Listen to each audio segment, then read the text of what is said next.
सस्ते में मिलेगा न महंगे में मिलेगा, फूलों का दीवाना तो पतिंगे में मिलेगा।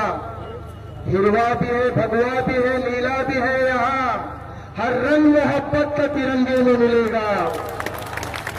जब हम तिरंगे में शामिल हैं तो एक बार फिर यहाँ पर से अगर आप आरक्षण दे के देखो, यहाँ एक एक मुसलमान में एपीजे अब्दुल कलाम मिलेगा, एक एक में टीपू सुल्तान मिलेंगे। आइए उस शख्स को दावत दें जिन्होंने आरक्षण की इस लड़ाई को दोबारा चिंगारी दिखाई है। हम तीर करेंगे ना ही तलवार करेंगे, हम दुश्मन पे भी फूलों से ही वार करेंगे। हम टीपू के वारी से दुश्मन से नहीं डरते, हम कानून की ताकत से आरक्षण का इजहार करेंगे। अरबाज प्रधान साहब को जोरदार तालियों से स्वागत कीजिए। सीधी सीधी बात है, सीधी सीधी बात है, ये सीधी सीधी बात है, ये गद्दार मक्कारी नहीं है। हमें पैसे खा के जीने की बीमारी नहीं है। हम मुसलमान हैं, हम मुसलमान हैं, इतना तो शान से कह सकते हैं। हमारे खून में वफादारी है, गद्दारी नहीं है।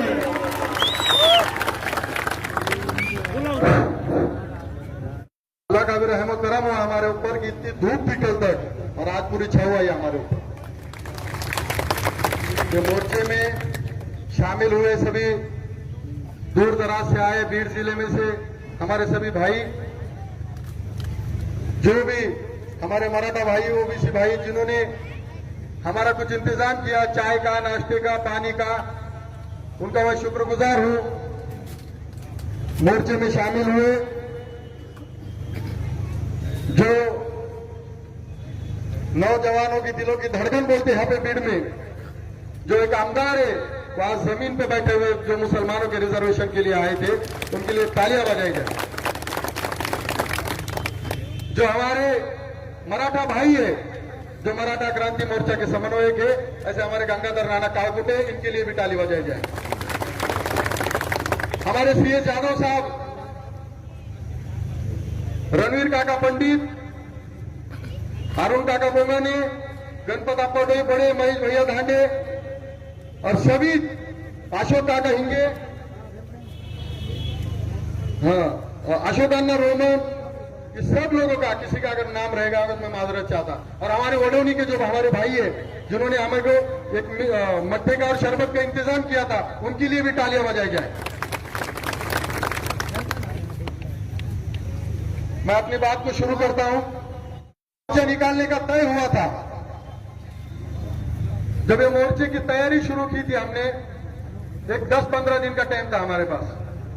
तारीख अनाउंस किए, मैं मेरे टीम के साथ एक जिला दौरे के लिए निकला था। जिले में के सभी मुस्लिम बहुल इलाके, कई सारे हमारे मराठा भाई, ओबीसी भाई, इनकी सबकी मुलाकात लिया मैं। एक माहौल बन गया था। जो आरक्षण की लड़ाई थी, ये हक की लड़ाई थी, ये हम भी लोगों को, समाज को बताना था। आरक्षण क्यों जरूरी है, आरक्षण से हमारा क्या फायदा होगा, आरक्षण हमको कैसा मिलेगा, इस वास्ते हम जो भी हमारी नोयत थी हम हमारे भाइयों में बताने के लिए निकले थे। लेकिन अल्लाह ताला का शुक्र हुआ कि ये मोर्चे में एक बड़ी तादाद में लोग शामिल हुए अल्हम्दुलिल्लाह, और सबने साथ दिया अल्हम्दुलिल्लाह। इसमें हमारा मोर्चा निकालने का मकसद ये था कि आज जो हुकूमत में जो फैसले हो रहे ये तादाद की बुनियाद पे हो रहे।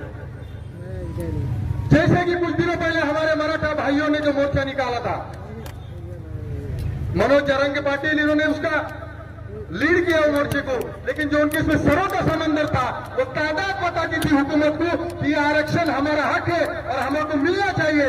इस वास्ते हुकूमत भी उनके सामने झुकी थी।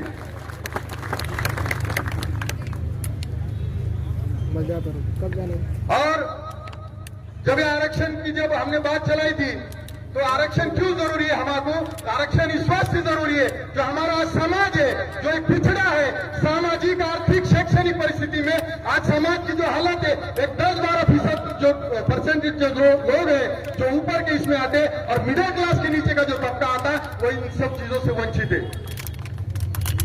आपको शिक्षण में आरक्षण होना, हमारे बच्चों को अच्छी तालीम के लिए आरक्षण होना, और आरक्षण में अच्छी तालीम हासिल करने के बाद हमारे बच्चों को नौकरियों में आरक्षण होना, यह हमारी मांग है।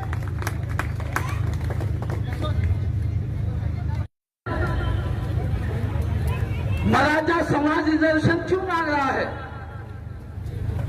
हम कल जागीरदार थे, आम्ही पाटील होतो, आम्हाला 100 एकर जमीन होती, आमच्या घरी 150 लोक जेवत होते, त्यांचे गरजू आमच्या घरातून पूर्ण होत होती, परंतु ते काळ संपला. सध्याच्या काळामध्ये ज्या बापाला 100 एकर जमीन होती, आज त्याच्या नात्या पोत्याला 1 एकर आणि 1.5 एकर आणि 2 एकर जमीनमध्ये आलेला आहे.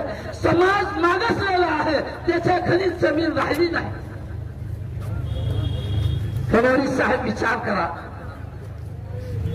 ज्या माणसाच्या घरी 2 एकर जमीन आहे, 1 एकर जमीन आहे, शासन त्यांचे मालाला भाव देत नहीं, त्यांना सुविधा देत नहीं. थोड़ा सा तैयब साहब, भैया थोड़ी आपस की बातें, ए भैया खड़े हैं आप सब, किसको कुछ मत बोले, ए भैया इधर इधर हीरो इधर है भी, सलमान अमिताभ क्या क्या है सब इधर है भी, ये इधर इधर इधर, ये हीरो की तरफ में देखो, मेरा भी कोई राज नहीं है, हीरो यहाँ है, यहाँ देखो, थोड़ा सा गौर से सुनो. फडणवीस साहब, मोदी जी, जिनके बाप दादा के पास 100 एकड़ जमीन थी, मुसलमानों को कहा गया था आरक्षण घ्या, आम्ही नकारला. मराठ्याला सांगितलं होतं आरक्षण घ्या, त्यांना भी नकारला. कारण काय, ते 100 एकर जमीन आहे, आरक्षण काय करायचं? जिनके पास में कुछ नहीं था उनको आरक्षण दिया गया. नियम असते का? नियम वही असतात काय, ज्या काळामध्ये ज्याला गरज असती त्याला आरक्षण द्यावं लागतं, ज्याला गरज नसती त्याला आरक्षण द्यायची गरज नाही. आज के जमाने के अंदर में मुस्लिम कौम और मराठा कौम, ये दोनों कौम के बच्चों की अगर हालत उठा करके देखी जाएगी, तो उनके बच्चे जो कल जागीरदार थे, पटेल थे, आज उनकी हालत खराब है, न नौकरी है, न खेती है, न धंधा है. इसलिए हम यही विनती करते हैं, यही दरखास्त करते हैं कि साथी हो, माटी हो, मौलाना अबुल कलाम आजाद हो, या और भी जो इस किस्म की चीजें हैं, इन सारे चीजों में सारे समाजों को साथ में लेकर के चलने की कोशिश करें. कुछ चीजों के अंदर में समाज के नौकरी के कुछ लोग कुछ नरम नरम काम कर रहे हैं, कुछ समाज के साथ में कुछ दूजा भाव कर रहे हैं. हमारी सरकार से विनती है कि किसी के साथ में दूजा भाव भी ना हो. इस मुल्क के एक आध मुसलमान भी है, संदीप भैया, यह देशाचा एक जोड़ा मुसलमानपणा है. आज मुझे इस बात की खुशी है कि आजी माजी आमदार भी हमारे साथ में है, और मैं उनका तहे दिल से शुक्रिया अदा करता हूं, तो धन्यवाद बोलता हूं कि आपने हमारे दुख में शिरकत की, और शिरकत ही नहीं की बल्कि आज आपने धर्म गुरु को ऊपर उठाया है और आप हमारी सेवा में नीचे बैठे हैं. हमें आपसे आभारी है और हम आपका सब दिल से शुक्रिया अदा करते हैं. सभी इनका तालियों के साथ में इन सियासी रहनुमाओं का शुक्रिया अदा करते हैं. हम अरबाज पठान का जोरदार तालियों से शुक्रिया अदा करते हैं. हम हमारे बस्ती के, चाहे वही मास्टर साहब हो, चाहे फारूक पटेल साहब हो, खुर्शीद आलम साहब हो, अशफाक इनाम साहब हो, या हमारे शफी भाव हो, या निजाम सरकार हो, या तैयब भाई हो, सारों के नाम लेने की इस वक्त में जरूरत नहीं थी. और भी बहुत सारे नाम है जो जुबान पर नहीं आ रहे हैं. इनका भी आप लोग तालियों के साथ जोरदार इनका भी इस्तेमाल करें कि ये सारे लोग खड़े हैं. और ये क्यों खड़े हैं? इन्होंने पहले मेहनत की थी, आज भी कर रहे हैं. कुछ वजह से मुस्लिम आरक्षण का मामला थोड़ा सा ठंडा था.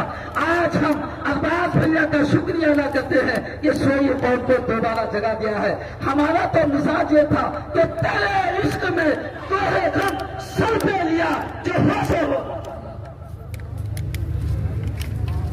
ये किसने लगाया था नारा?